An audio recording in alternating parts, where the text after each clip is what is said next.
all for tuning in to our keynote event with Mecca Jamilah Sullivan. First, we would like to thank Gilead and the Mayor's Office on LGBTQ Affairs for their continued support of OutWrite and all our Center Arts programs. Their support allows us to continue to share our stories regardless of the artistic medium. So please join us as we thank them for their support and play a brief video. The average baseball stadium holds about 50,000 people, enough to fill a dance floor the size of a New York City block. It was also the number of people in the US who became HIV positive every year since 2003. Then, something happened.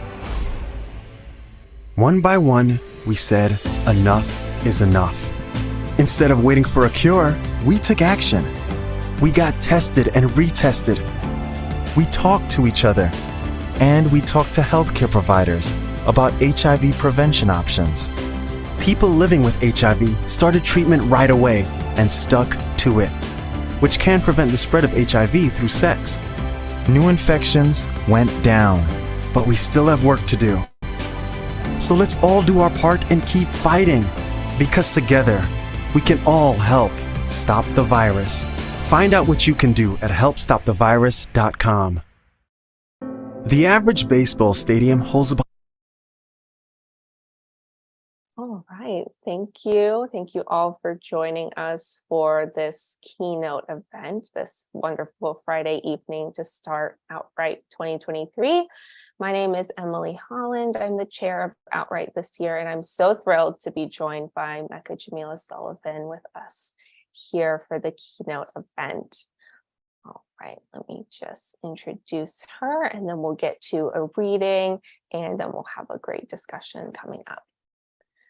Mecca Jamilah Sullivan is the author of Big Girl, a New York Times Editor's Choice selection and a Best Books pick from Time, Essence, Vulture, Miss, Goodreads, Booklist, Library Reads, and SheReads.com. Her previous books are The Poetics of Difference, Queer Feminist Forms in the African Diaspora, published by University of Illinois Press in 2021, and winner of the William Sanders Scarborough Prize from the Modern Language Association, and the short story collection Blue Talk and Love, published in 2015, winner of the Judith Markowitz Award for Fiction from Lambda Literary. She is an associate professor of English at Georgetown University and lives in Washington, D.C. Mecca, thank you for joining us this evening, and thank you for bringing Big Girl to us. I am so excited to hear your excerpts and be in discussion with you, so I'll let you take it away. So thank you so much, Emily, for that introduction and for organizing this keynote. And I just want to sort of shout out and thank everyone at the DC Center, everyone who sort of has worked and imagined to bring us here together for OutWrite. I've been telling folks how much OutWrite means to me and how much I've enjoyed it.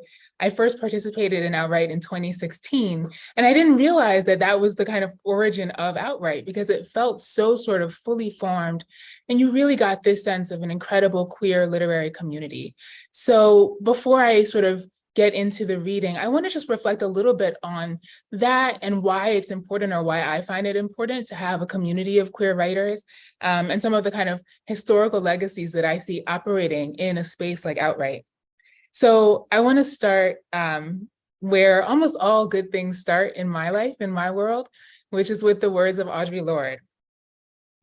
She says, "I learned about sonnets by reading Edna St. Vincent Millay's love sonnets and loving them and deciding I was going to try. I learned to write love poems by reading poems I never understood, but the words would get me high. I remembered all of these particular things. I started writing because I had a need inside of me to create something that was not there." So again, these are Audre Lorde's words, not mine, right? Not ours. And they're not new, right? This is a quote that's recorded in the kind of path-breaking film, A Litany for Survival, the life and work of Audre Lorde, which was released in 1995, 3 years after her passing. So these words are historic, but to me, and hopefully to us, they're also eternal. They bring us to the page, to ourselves, and to the community that is OutWrite today. This need inside of ourselves to create what is not yet there. I would guess that many of us, maybe most of us, first came to writing through a similar feeling of desire, a need inside of us, as Lord puts it. Maybe it was a desire to understand a love poem or a song lyric that lay just beyond our reach. Maybe it was a craving for language, a need to name some unspoken smolder that rattled within us. Maybe it was a simple yearning to understand, and as my dear friend, the poet Jamilah Sullivan loved to say, quoting Elie Wiesel, a yearning to understand and be understood. Whatever the need might sound or feel like, as queer writers, as LGBTQ writers, part of our magic is to create what is not there. We tell the stories we need to read. We invent the fables we need to learn from. We create characters as community, setting as solace and celebration.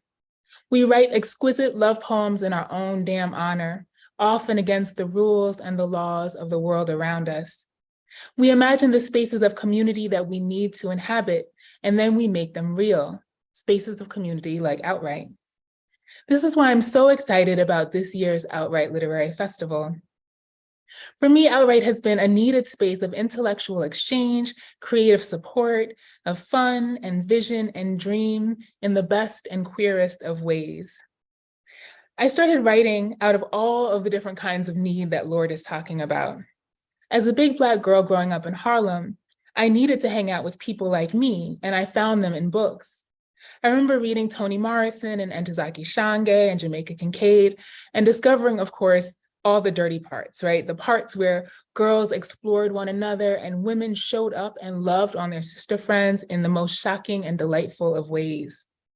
I had no space to indulge my love for these stories, for this queer magic of language. No space to say, yo, did you read that? Girl, on page 45, what is really good with Sula and Nell? How does Morrison do that? How can I? What I was looking for, I now know, was a space like OutWrite, a space to connect specifically around the queer parts of our writing and our lives. As a fiction writer, it's the kind of space that I and my big Black queer characters long for. Spaces where their big queer hearts and bodies can find connection in their struggles and witness to their triumphs, and where they can celebrate it all amid the magic, power, and beauty that queerness gifts the world. So in that vein, I'm going to read two short sections from my novel, Big Girl. And in some ways, this is really the story I think of when I think of that quote from Lord. This was the first story that I needed to create because it wasn't there. And for me, I see it as a story about women, about queer people, about Black women, people of color, and the paths we take often across generations to make space for ourselves in the world. It follows the main character, Malaya Condon, from the time she's a big Black 8-year-old girl into her teenage years as a very big Black queer teenager in Harlem in the mid-1990s. And of course, as many teenagers do, she's constantly struggling against people's expectations of who she is and what she should be, particularly around gender, right? Sort of what kind of woman she should become, but also what she should eat, who she should want, what her body should and should not do. So in the section that I'm going to read, Malaya is 15, and she's in love with her best friend, Shanice.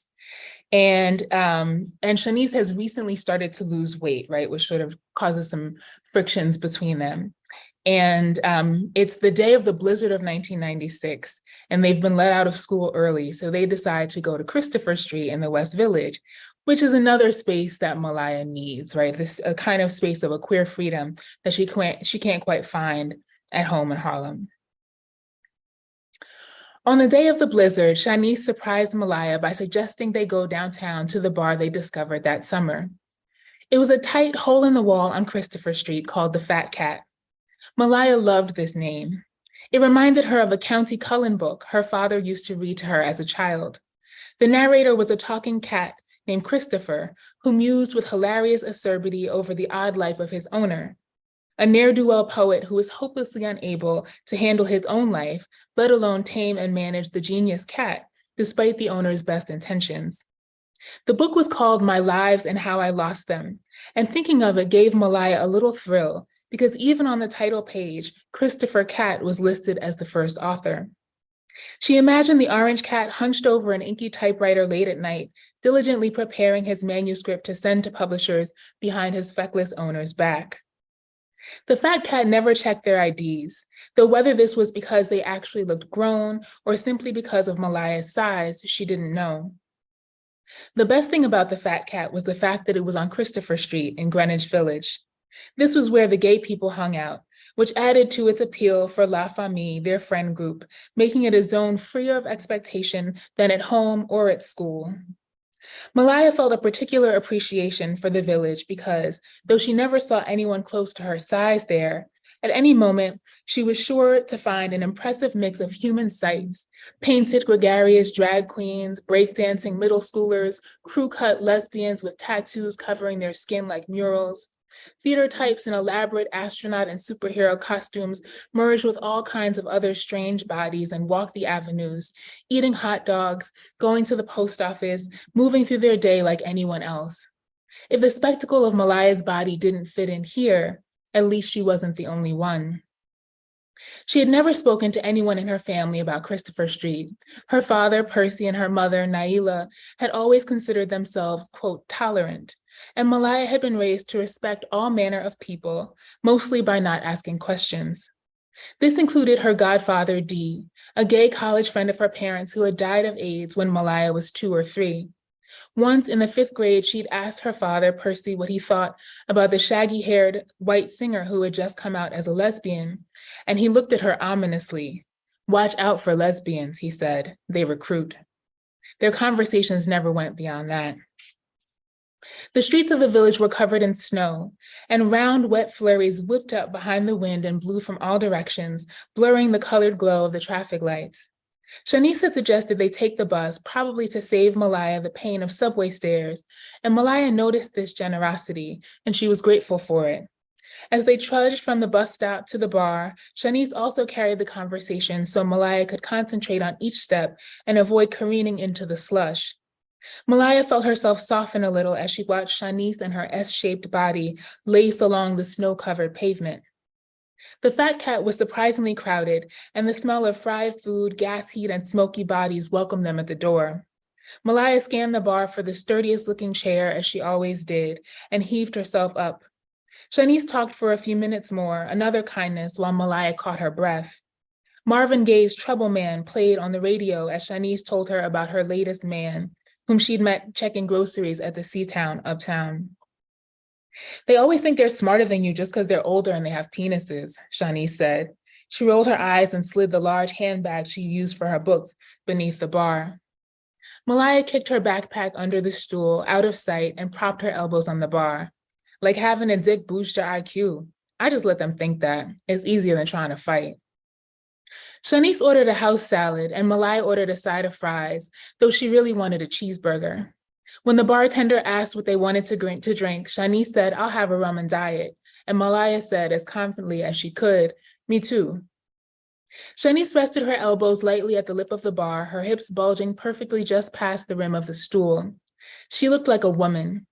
Since the early days of her transformation, Shanice had peppered their ever-brief conversations with stories about the men she was talking to, mostly friends of her father's who'd slipped their numbers to her when he wasn't looking, and men she'd met walking around Harlem. They bought her dinners from the chicken spot on Broadway and took her for drinks at St. Nick's Pub. Malaya hadn't believed Shanice's stories at first. Usually she listened to them with a feeling of self-implicated suspicion, filing them away with the mysterious Patricia Guzman and Malaya's own lies. But now Shanice stirred her drink and leaned in toward the bartender with an ease that shocked Malaya and made her breath quicken.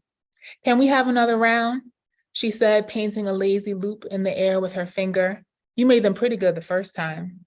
The bartender smiled at Shanice and said, "But of course, beautiful," in a stuffy, nasal voice. As they talked, Malaya looked toward the door, watching people whirl in from the blizzard, their snow coating their hats and jackets like sugar. After more drinks, they were full and slightly dizzy, laughing first about their math teacher, Mrs. Ansell's ridiculous hairdo, and Eric's latest hallway antics, then about nothing at all. Soon the music changed and one of Malaya's favorite songs came on. It was by the Notorious B.I.G.'s protege group, Junior Mafia. It had a burrowing bass line that transported her to a perpetual nighttime of deep mood and fast lights. The only one thing I want to do is freak you. You gotta hit me off. It was about sex and success and longing, like all the best rap songs.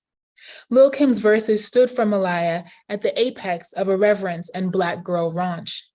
In the video, the rapper faced the camera boldly in lingerie and multicolored furs, her bra and panties showing shameless as the sun beneath her bright green wig.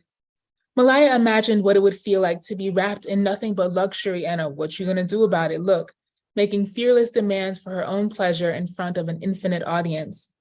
Shanice must have known what Malaya was thinking, because she sat her drink down on the bar and said suddenly, "We're gonna dance." Malaya hadn't danced in front of anyone since the Harlem Arts Academy in childhood. She had planned to spend the afternoon balanced on the bar stool, mouthing song lyrics and waving her head to the beat. But now there was the music and the snow and the heady woos of the grease and the drinks. And there was Shanice's hand leading her to the small clearing at the back of the bar. Grown men watched as the two girls moved across the space, Shanice winding her hips to the beat, Malaya sucking in her belly to swerve through the maze of tables and chairs. At first, it was hard to keep up, and Malaya wondered what the men were thinking as they watched. But then Shanice put her hand on Malaya's hip and pressed herself so close Malaya could smell the rum on her breath and her African pride hair oil. Shanice turned around and pressed her body against Malaya's, bending down and rising up in the rhythm, dipping so perfectly to the beat that it lit Malaya's skin. Now it didn't matter what the men were seeing or that they were there at all. Shanice turned to face her again and placed Malaya's hand on the slope of her waist, narrow but still full, a soft puff of flesh between her fingers. Malaya felt something pop inside of her. She looked at Shanice, who looked back at her for only a second before closing her eyes and dipping down once more. Malaya felt her arms melt, felt herself sink, her body sink into the rhythm and the rapper's rasping voice. She let herself grab and sway and grip and feel. It was like the towel tent days with Shanice, but better. It was a feeling so real she could almost hold it in her mouth. The wanting and the needing and the delicious having that all the songs talked about. She closed her eyes, breathed, and went in. So for Malaya, this feeling of kind of, a queer desire is inseparable from her Blackness and from her fatness, right? And it's an experience that I imagine many of us share. The notion that one aspect of your identity, one aspect, especially of your bodily life, is inseparable from others, even as it's difficult to sort of find language for that, especially in a coming of age experience, right? Especially as a young person. And so fatness kind of leads Malaya to do gender differently, right? She's shopping at big and tall men's clothing stores, not because she is necessarily planning to identify, right, differently, but because this is the store where her body is able to fit. This is the kind of store where she's able to find clothes for herself, right? And hip hop then kind of comes in to usher this like a new set of possibilities around the aesthetics of gender for her. She looks to figures like the Notorious B.I.G., figures like Lil' Kim, figures like Aaliyah, who are all in different ways sort of saying something different about gender and sexuality that allows her to find space for herself, right? As this big Black girl in big and tall men's clothes, rocking all kinds of, colored braids in her hair, right? Again, creating a gender for herself and creating a sense of sort of possibility for her body and her life, almost out of nothing, right? But out of what is there. So as I kind of close and as we transition into conversation, I want to read a few minutes from a later section of the novel where Malaya is really starting to get into that feeling of finding pleasure in making space for herself, right? The pleasure of sort of insisting on her own body and her own self as the main locus of sort of what makes sense in the world. So this is just a couple of minutes from the end of the novel. No one seemed to notice the changes that mattered. The way Malaya cackled loudly now at chewing gum and concealer ads on the bus, sound pouring bright and brassy from her mouth. The way she let her arms sway and her hips bop as she sped down Broadway, racing against her own breath. How she let herself crack jokes at dinner, no matter whether her grandmother would approve, no matter whether anyone would understand. Now she chose to go places if she wanted to, even if it meant requesting a seat that fit her. Now she talked about her father. Now she touched her mother. Now she let herself do the big, outrageous thing more often than not. But no one saw. What people noticed was the weight. You slimming down, huh? Looking good. What program you doing? I was worried about you. How many pounds you lost so far? I know your mama's happy. Look at the new you. Just don't get too skinny now, haha. A man likes some meat on his bones. Shanice still had not called, and the silence made Malaya feel jittery. Several times she picked up the receiver just to make sure the phone was still working, which it was. She tried at first to calm herself with cheese puffs and chicken, but it didn't work. So she went out. She began prowling the blocks for images of bodies, ripping cardboard waists and shoulders from subway placards, snipping models' curved calves from the cognac ads that were plastered on the windows of the Be Right liquors, now out of business, and tearing glossy smiles from the tabloids at Mr. Gonzalez's, the last remaining bodega on Broadway. She set aside painting and pastels in favor of street collage. She put the images together into caustic woman shapes, round here and narrow there, a roller coaster of bulges and lines. When each piece was done, she latticed it with words, chunky, mouthful phrases like full fat and non-negotiable and ocular combustion and glee, printed huge and black. She hung the pieces up along the banisters of the brownstone at first, but soon she ran out of space, so again she went outside. She taped the collages to the phone booths and the streetlights, pasted them over the for sale signs on the storefronts of Amsterdam Avenue, hung them like chandeliers from the bus stop shelters. Still, no one seemed to notice. They only noticed the pounds. Damn, big girl, a young dreadlocked man on the corner said through a puff of weed smoke as she walked toward the bodega. Malaya had seen him before, but he had never spoken to her. You looking good. Whatever you doing, keep that shit up, yo. He eyed her belly as people always did, but now she felt his gaze on her hips, too. You look pretty, mommy, Mr. Gonzalez told her from behind the bodega counter as he passed her 20 cents change for a bottle of water. I don't mean no disrespect. When men said things like this to her, it produced an odd mix of anger and gratitude. Mr. Gonzalez had known her since she was a child, had seen her spend a decade's worth of allowance on cheap cookies and pies, and had looked at her now as if he'd never seen her before, as if she were becoming a different person, a better person before his eyes. And yet it was nice to be told she was beautiful without caveat or reservation, you have such a pretty face, and without having to offer anything in return. Malaya nodded at these comments and sometimes even said thank you, but she never smiled. Men's attention and approval were borrowed gifts she was no longer sure she wanted. If they were tied to weight, and it was clear they were, she would have to continue losing weight to keep them. She had no idea if that would happen, and for the first time, it didn't matter. Losing weight was not the point. Eventually, a few Harlem women did pick up on this deeper change in her, and they commented as she walked down the avenue, enjoying the thrill of her new speed. Okay now, I see you, Miss Thing. One sweet-faced neighbor chirped when she saw Malaya walking down Broadway. I know they can't tell you nothing now. And it was true. Malaya had learned a new kind of hearing that let her mute the taunts and turn up the praise and keep both at a volume just below her own quiet whisper. Go ahead, taste it, say it, do the outrageous thing. So before we jump into larger conversation, I just want to kind of return again to Laura's idea about the need inside of us to create, right? The need that keeps us writing, tasting, moving in the ways that feel right to us, even in the face of all kinds of rules and sanctions and mortal dangers in some cases, right? That would keep us sort of quiet and silent. Particularly in a moment when our voices, our bodies, and in fact our lives as LGBTQ+ people in the US and beyond are being threatened, controlled, cut short, and in fact extinguished with abandon. I'm honored to be here among family, as we used to say, celebrating the crucial beauty that is queer writing. As we begin this year's OutWrite Festival, I want to create space to say the names of the writers, artists, musicians, family members, and others who have brought us here. The folks that we are thinking with and writing with as we move through this incredible multi-course feast of queer writing that is OutWrite. For me, Audre Lorde is one necessary name. I also want to speak the name of O'Shea Sibley, luminous storyteller of the body, whose life was taken while voguing in Brooklyn at a gas station with his people listening to Beyonce. I know we all have our creative companions and luminaries, and so I just want to invite us to take a second to just say their names now. Out loud if you can, because I think in this virtual world, something about sort of making noise with the body can help us feel like we're all in a shared space.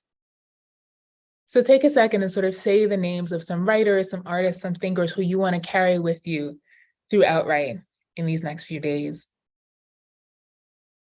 Audre Lorde tells us that our art and our writing are powerful and dangerous, and we know this to be true.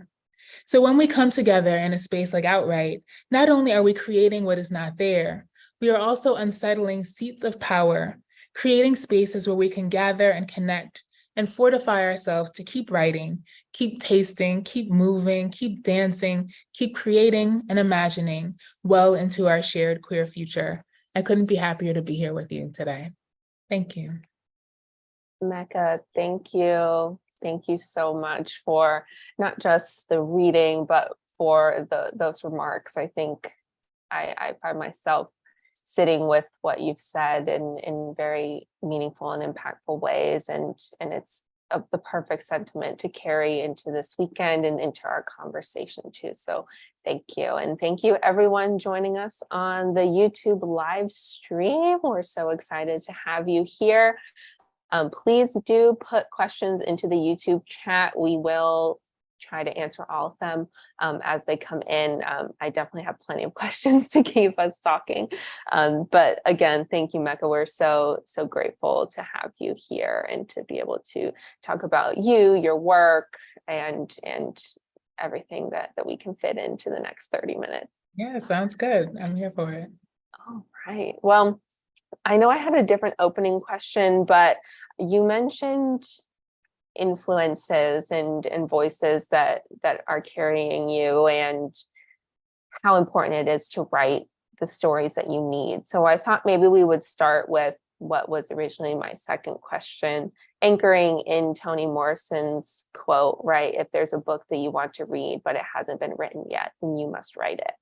And I think there's something so urgent about this statement for us now as queer people, especially for Black queer people, Indigenous queer people of color. I think there's such a presence of that statement of we need our stories out there. We need those stories to be published, to be seen, to be heard.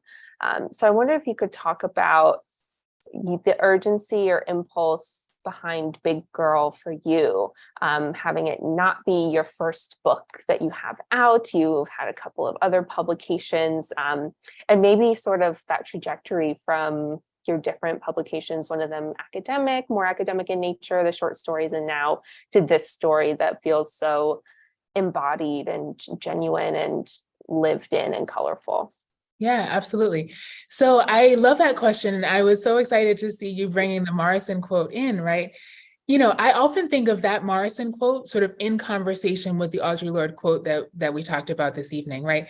You know, Morrison says, if there's a book you want to read that hasn't been written, you must write it. Lorde says, I started writing out of a need I had inside of myself to create something that wasn't there. It's the same sentiment in a certain way, right? Fortunately for us, the effect is the same, right? Like, right, you need to write. If you like to write, you need to write. If you like to read, you can also write, right? That's kind of like the big takeaway. But one of the things I appreciate about the way Lorde frames that is she frames it as a need inside herself, right? She locates it, first of all, as a need, right? That it gets at that urgency that you're talking about, right? That sense that this is not, it's a desire, but it's an urgent desire that comes from within. It comes from the body, right? And in some ways, it's like, what queerer framing can we get than that, right? There's, you know, it's a desire, but it's embodied. It's a desire that we need to fulfill, right? For our own well-being and perhaps for, like, you know, the greater good, in the sense of sort of to contribute something to the world. And so from that standpoint, you know, it's true that Big Girl is not my first book, but it is the first book I started writing. And again, you know, it's definitely the first book that I had that moment with, where it's like, I need this book, I need to read it. And I was very young. I was about Malaya's age. In fact, I was younger than the version of Malaya that we see in the section that I just read, right? I was in 5th grade, I'll never forget. And it's interesting, a lot of writers around that time is a time where writers and artists start to realize the power of art. for me, it came from reading literature. So I was reading Toni Morrison, I was reading Jamaica Kincaid, I was reading Ntozake Shange, and I was reading these novels that were about Black girls, but were not written for what we would now call a young adult audience, right? And so it was really profound to me to realize that these writers who I knew were so sort of well regarded and well respected found Black girlhood to be something worthy of the sort of the kind of literary attention that they were achieving. And that just blew my mind, honestly, the idea that a Black girl's life could be something to write about. And so I felt a sense of like connection with these stories. And yet I also felt that there was an aspect of my own experience of gender, of desire, and of the body that I needed to see reflected, right? So I'm reading all these stories and saying, wow, they're talking about Blackness and girlhood in these ways. But my experience of Black girlhood was definitely sort of informed by the way other people were looking at my fat body and the way I was understanding my queer desire at that age, right? And so that sense of a need to see a story reflected, it was real for me. It was not just a metaphor. I needed this story. And so, I needed to write it. And I felt empowered to write it because I had seen these examples coming before me, which again, I think in some ways that's why gatherings like this are so important, right? Because we get to sort of check in with one another and see what other queer writers are doing and find inspiration in that so that we can, feel like we have the resources that we need in order to create what hasn't been written yet, in order to sort of write what's not there yet. Yeah, no, I love that. And I think too, you're touching on the importance of community within the writing process, not just immediate community, but even the community of writers that our work is in communication with, right? The things that we're reading and absorbing and somehow finding their ways into our own work too. Totally. I want to jump to the chat because we do have a question. I think it connects well to what you were just saying. So this question is from Iman Scott, and they said, that was very beautiful. When you started writing, was it nerve-wracking to speak on your identity in such a vulnerable way? Were you ever worried about facing hatred, and how did you overcome that? Oh, thank you for that question, Iman. So to be honest with you, I feel fortunate that I started writing at such a young age that I really didn't know to be worried about those things, right? I mean, I was that kind of like, pretty bold little Black girl that was like, I'm going to be Toni Morrison and who going to check me? You know what I mean? And of course, as I started actually sort of publishing, right, and I got a deeper sense of how life works and how the publishing world works, I recognized that it wasn't quite that simple. But I do think holding on to some of that attitude, right, holding on to some of that sort of boldness, a kind of fearlessness of youth really protected me. And I, for anyone who's sort of thinking about this, I don't know, I find that there's something really valuable in there. Thinking back to, again, that need, right? If Audre Lorde tells us, and Morrison too, and many other writers who have similar moments, right, where they talk about writing as an act of creating what is necessary. If you take that seriously, and if you connect with that personally, right, if I know that I need this book, I can only imagine that I'm not the only one. You know what I mean? And so Audre Lorde also says, when I use my voice in the service of my vision, it becomes less important whether I'm afraid. Right? It's like, if I know I'm doing this because I need to do it, and I know that I am not alone in that need, that others might need it too, it really does help kind of in those moments where you might feel overly vulnerable or where you might feel even afraid, right? And I want to couch this by saying I am fortunate enough that I've not had to fear for my life as a result of my writing. And obviously that's a very different kind of fear. Although I would argue that those who have experienced those kinds of fears and those kinds of dangers, still coming back to like, here's why I do this, right? Can be really helpful.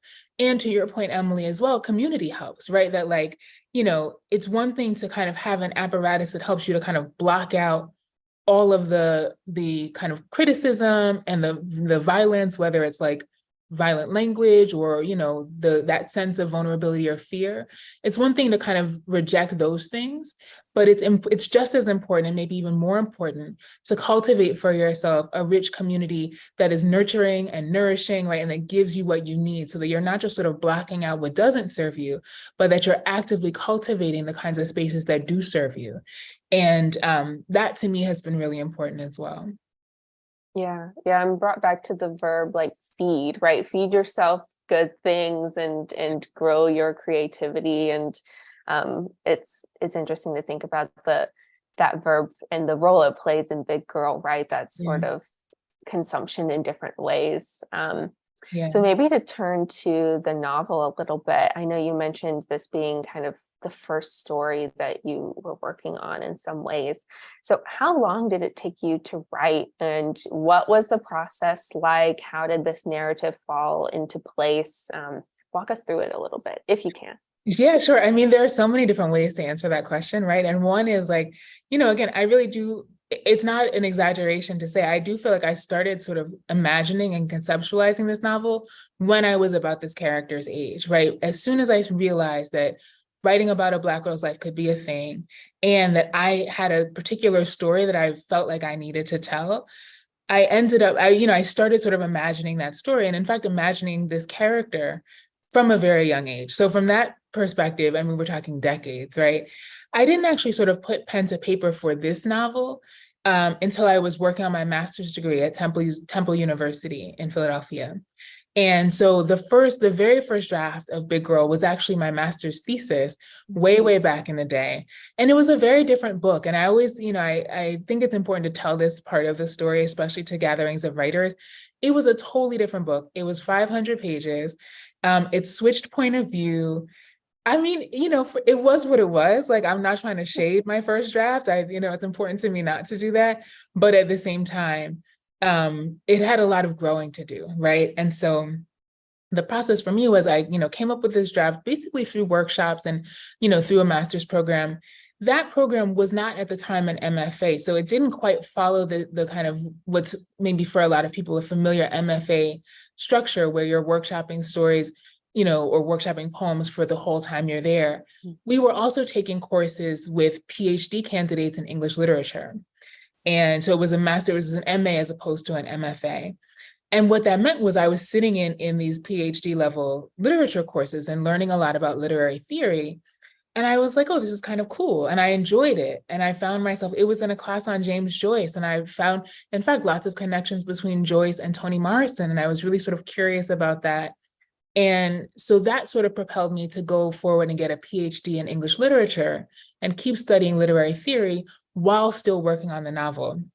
And again, in my Black girl boldness, I was like, yeah, I'll just get this PhD real quick and write this novel. And then, it's going to come out and I'm going to be hanging out with Oprah and this is the way it's going to go.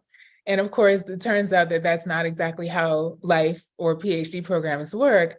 So it took a lot longer than I expected. And in fact, while I was working on the PhD, again, studying literary theory, which is of course related to what I do as a creative writer, but in some ways is quite different. The approach is pretty different, right?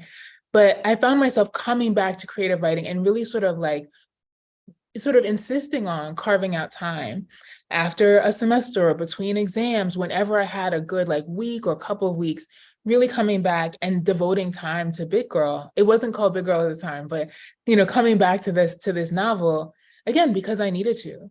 And it's almost like anything in life, right? Where if you find yourself leaving something and continuing to come back, in some ways it sort of reinforces that sense of purpose, right? I learned over those years that I wasn't going to be able to let this novel go. I've learned how much I needed it by continuing to come back to it and prioritize it and make space for it. And so it ended up being the third book because, working on a novel while working on a dissertation is very challenging.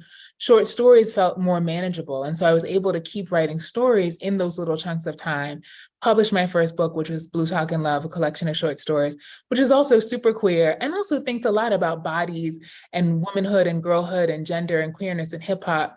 So in some ways, those stories helped me kind of develop, nurture, nourish, right? Sort of feed the muscle that I would need to finish the rewrite of Big Girl. My second book is a book of literary theory called The Poetics of Difference, Queer Feminist Forms in the African Diaspora.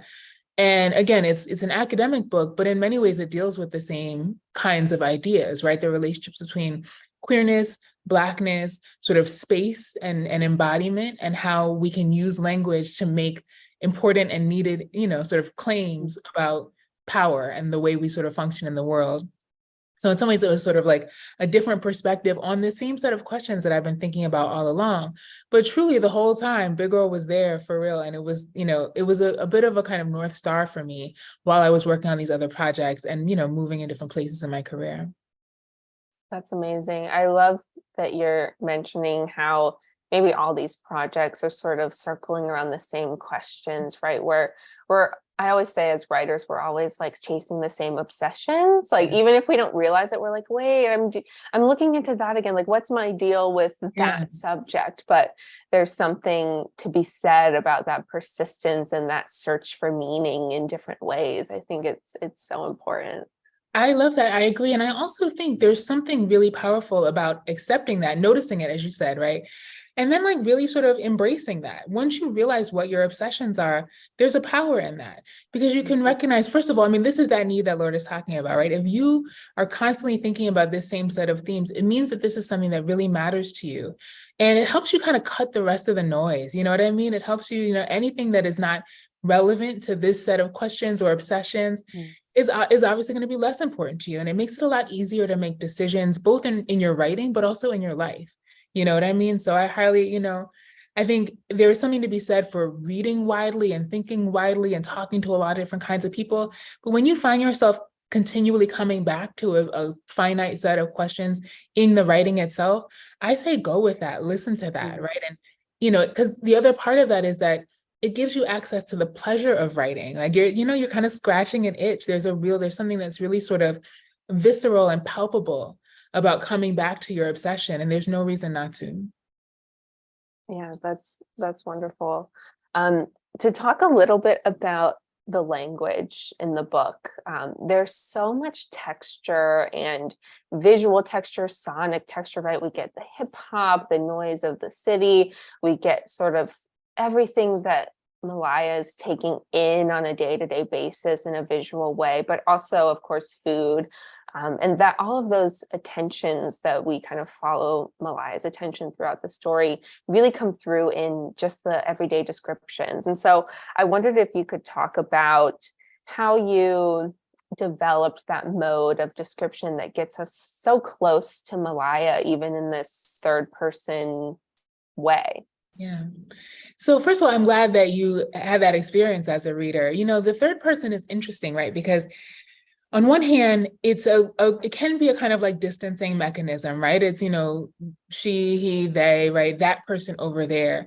And yet I also find, especially in the case of a character like Malaya, third person is really helpful because it can give us access to her interiority in a way that she herself may not have language for, right? And so, the moments when, for example, in the scene that I just read, right, she doesn't quite have the language to describe her desire for Shanice, the ambivalence she feels where she's sort of like excited by Shanice's body, but also resentful of the changes in the body, right? She doesn't necessarily have the language to describe that, but a third person narrator can sort of come in and give us glimpses of what she's experiencing. The narrator can allow the reader to feel what Malaya is feeling, but also to kind of see aspects of Malaya's story that she can't quite articulate for herself. So I am enjoying, and I kind of like, I'm drawn to the third person for stories like this for that reason. But to me, the ultimate point is to kind of like, to have the exact effect that you're mentioning. I want the reader to like feel with Malaya. I want the reader to sort of experience the world in some ways from Malaya's perspective. And I think this is especially important in a story that is about a fat Black queer girl, right? This is one moment where Malaya, her voice and her body are the gaze, right? She is so used to, and I imagine this is probably relatable to a lot of us. She's so used to sort of thinking of her body as an object for others to approve of or disapprove of, to criticize, to change, to desire, right? At times, to fetishize at other times. And so the narrator allows us to kind of flip the script on that and position Malaya's voice and her body as the gaze itself. And so the description sort of comes from that, right? The time it takes her, the pace and the rhythm and the feeling of moving from the door of the bar up onto the stool, right? That's Malaya's bodily experience, as is the kind of swirl of pleasures and desires and ambivalences and emotions she's feeling during this dance, right? that also is Malaya's experience. It's the unique experience of her body and her desire. My goal as an author is to convey that for the reader. I want the reader to have a taste of some of that experience while also having access to the context that Malaya might not be able to articulate herself. Yeah, no, that's wonderful. And I think it really shines in those moments, especially as we move through different ages with Malaya, right? We get to see those kind of moments of reflection that really give us a full picture of the experience. And I loved just being able to fall into the story every time I picked it back up and feel like I was transported, right? I mean, everything is so embodied in the level of the language. And I think it's kind of rare to see that level of attention to that perspective as well. I wanted to jump to the chat because we have a question from Ron S, who says, wonderful keynote. You've written short stories and scholarly and critical writing in addition to the novel. Have you found you enjoyed one form of writing the most? And then any plans to tackle poetry? Which that's a great question because we've been talking about Audre Lorde so much. I was going to ask a poetry question too. So I love it. I welcome poetry questions. I mean, that's the easiest one. I respect poets so deeply. A lot of people think I'm a poet. And I think part of that has to do with writing about poetry and poetics, right? Like there's, poetics is in the title of my second book. So I think a lot of folks sort of think, oh, she must be a poet. I don't know, maybe people have told me I look like a poet, which I find that to be a tremendous compliment because I feel like poets are truly just like magical forces on this earth. I admire what poets do so much that I do write poetry, but I don't really think I'll ever try and publish my poems. For me, it's a space, the challenge of sort of brevity and the kind of economy with language that poetry requires is something that I find fun, to your question, Ron. But fun and challenging in a way that I don't know that I would want to kind of like put that out there. Although, never say never, but I'm gonna say like probably never. But you never know. To your question about sort of the fun and pleasure and joy of different genres, I mean, fiction is I really enjoy writing fiction in a particular way. I enjoy all kinds of writing.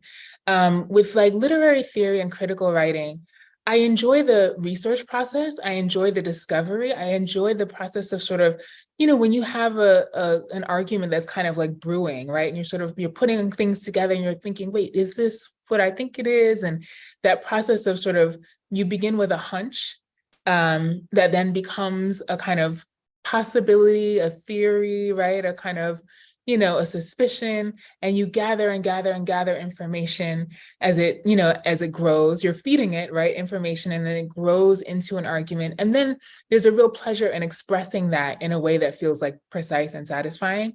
So there is a pleasure there. With fiction, it's a different kind of pleasure. Emily, you mentioned community, right? That community is not only, with the writers that we have in our lives, but also with the books that we read and the characters that we're hanging out with. That to me is a lot of fun. I enjoy hanging out with my characters. I enjoy kind of being surprised by them. I enjoy seeing the wacky sort of wild things that they sometimes say, right? Like that process for me is really fun and very enjoyable. So I would say that's a different kind of pleasure. And maybe it's a more, there's something sort of that's more embodied about that pleasure, you know what I mean? Like I truly get surprised by some of the things that characters say or from some of the situations they find themselves in. Whereas with literary theory, there's a kind of gratification of the research, right? And there's a kind of intellectual excitement that comes with that. But that's a great question. Thank you, Ron. Yeah, I'm thinking about that kind of surprise that can come with writing fiction and being in the space of that character. So I'm wondering, are you more of a person who plots and outlines ahead of time, or do you just kind of sit down and write and see where the character takes you? So that's a good question. And that actually really does vary from genre to genre. So yeah, when I'm writing literary theory or criticism, I'm a hardcore outline person. And of course you have to kind of like depart from the outline. And I don't mean to say that there's no surprises there too, there are, right? But for me, fiction is almost entirely about the surprise, especially in the beginning. Usually I'll get voice. Voice is usually the aspect of a story that will come to me first. Whether it's first person or third person, like I'll hear the voice of the character first, and then through voice, I get to know the character. And then it really does sort of, for me, it occurs as kind of like following the character around, you know what I'm saying? Like, you know, I'm getting to know the character and we're hanging out and I'm following them around through whatever setting, right? So I'm learning about setting kind of through the character as well, following them through the setting, getting to know sort of what makes them tick. And the plot part is actually often the last, plot is in sort of like the actual narrative arc is often the last piece to come for me. The problem, right, whatever the kind of central conflict is, I usually know pretty early on because it's usually part of the character. You know what I mean? Like you know, with Malaya, for example, I knew a bit about her story only because there are overlaps between her story and mine. But certainly I knew that her sort of overarching narrative was going to be about self-definition and about sort of figuring out how to honor the sort of messaging or honor the people in her life who love her while finding a better way to love herself, right? So that was a kind of central conflict that was there all along, and I knew that all along. Now, how exactly that was going to happen and the specific situations that she was going to find herself in to get to that end, that was the fun part, you know what I mean? And the hard part, but, you know, more often the fun part, really kind of like figuring that out, hanging out with her and the rest of the characters and sort of seeing what they did and what I could learn from them. Yeah, I love that phrasing, hanging out with your characters. It's a nice way to reframe sort of like working on a project, right? Yeah. You always hear like, oh, I have to go sit down and write my novel. But if we reframe it like, oh, I'm just going to go hang out with my characters. Yeah. Well, I mean, and sometimes it's whack, like your friends, right? Like sometimes hanging out with your friends is not fun. You know, like, sometimes you're like, I would rather be, you know, watching a Lifetime movie or whatever, right? But, you know, I think, you know, it's like anything, right? If you are committed, if you have that sense of need, right? If you know why you need to write this, then, you know, it's not as difficult, even if it is sometimes very, very difficult, right? It becomes more possible, I should say, to, you know, to return to the characters and return to the story because you have a sense of purpose about it. And then in my experience, that also helps like reinvigorate the fun, you know what I mean? Because then it's like, we're in this together. We know why we're writing this story. We know why this story is needed. Like, you know, again, what can I learn? That sense of discovery, I find to be fun as well. Yeah, I love that. I'm just keeping an eye on our time, but I wanted to talk a little bit about publishing and the publishing landscape a little bit. It's always changing, and there are some really great things that are happening, but there's some also really not great things that are happening, right? It's almost every day we see some sort of new book ban or book being taken off a shelf, and of course, very much targeted at the most marginalized of our communities. So I was wondering what, if anything, excites you about the sort of transforming publishing landscape? And do you have just thoughts or things to share about how we can continue to survive and thrive and get our stories out there as queer writers? Yeah. So to the first part of that question, I think there is grounds for hope, right? I think that, you know, some of the things that I'm hopeful about are, again, the kind of inclusion of the deliberate, or at least like stated, move to include a wider range of voices within the publishing industry, right? So, you know, the conversation around hiring more diverse publishing professionals, and then some of the moves that we have seen over the last couple of years to act on that. I find hope in that, right? And of course, the downside is then seeing how short-lived some of those efforts have been, and seeing even in the places where those efforts continue, seeing how it has worked out that some of these new people then are not given the resources and the support they need to actually create structural change, right? And, you know, if you sort of study social movements across history, this is often how that goes. You know, in my view, this is why, you know, sort of representation alone is not enough, right? You can hire as many people as you want to. If they're not empowered to change the structure of your industry, then change is not going to happen. And so, you know, to my mind, that's maybe where we need to be sort of focusing our efforts and our energy at this point, right? Sort of figuring out what is needed to support the people who are in these positions so that not only do they keep their positions, but also so that they're able to kind of make, more lasting structural change. And I think that's connected to the other question about, or the other part of the question about the kind of assault on literary expression that we're seeing here in the US and also globally, right? Mm-hmm. That like, in some ways, it makes me think about how, as you've said, there have been lots of transformations in publishing. Sometimes we need to sort of look to the past, right? And think about how writers worked and got their work out before they felt that the publishing apparatus was there for them. I'm thinking about feminist presses, queer presses, Black presses, right? This idea that, there are lots of ways to publish. And perhaps this is a time for us to really sort of reinvest in creating our own methods, right, of getting our work out there. And I think there's a lot of sort of gray area. There's a lot of in between. There are a lot of publishing professionals that have a vision similar to some of these sort of like indie and, sort of like old school kitchen table type publishing sort of organizations, right, and publishing initiatives. But, in light of our current situation where we cannot count on sort of big capital P publishing to support our work as in the ways that it needs to be supported, we can't wait either, right? Mm-hmm. And so maybe it's, maybe one answer is to kind of create our own sort of pathways toward publication and getting our work out there. And I say this as somebody who I feel very, very fortunate to have an incredibly supportive publisher. But, that hasn't always been the case. I mean, before I started publishing books, it's difficult out there, right, to get your work out. And so I think, sort of taking that perspective of sort of like looking to the past, looking to other eras and other moments where publishing looked very different and not seeing these, the current situation as a kind of like, not seeing it as a kind of externally imposed, barrier, right? But instead sort of seeing it as like a call to maybe think about things differently and do things differently.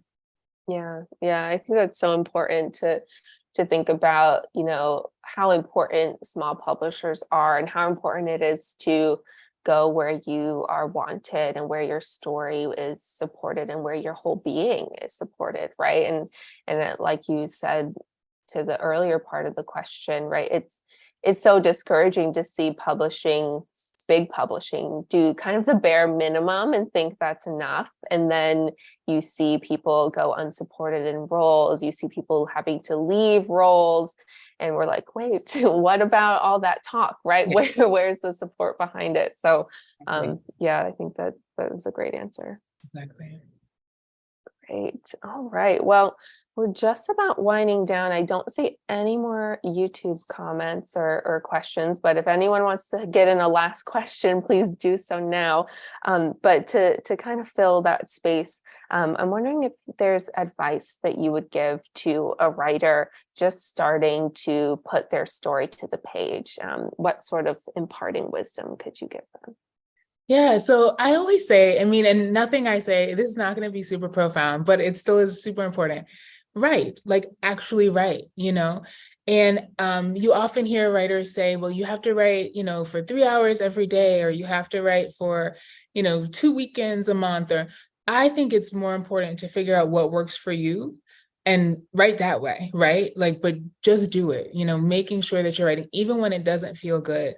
Partly because writing when it doesn't feel good puts you back in touch with what does feel good about it. And I think, a lot of us are familiar with that experience, right? With those days where you just really don't feel like it, but you have the time, do it anyway. And often it'll start feeling good again sooner than you think, you know what I mean? And even if it doesn't feel good quite yet, it'll put you back in touch with that sense of purpose. You know what I'm saying? And that's, to me, that in itself there's a pleasure, there's a joy in that.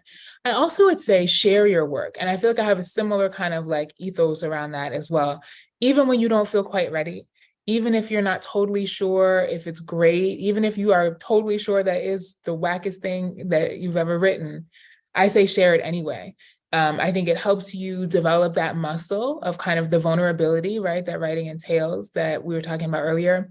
And also that's how you build community. Some of my closest writer friends are people with whom I said, okay, like this story is really rough, but girl, can you just take a look? You know what I mean? And that's often how, true kind of sustainable and sustaining, nourishing writing friendships are formed. So I would say write and share your writing.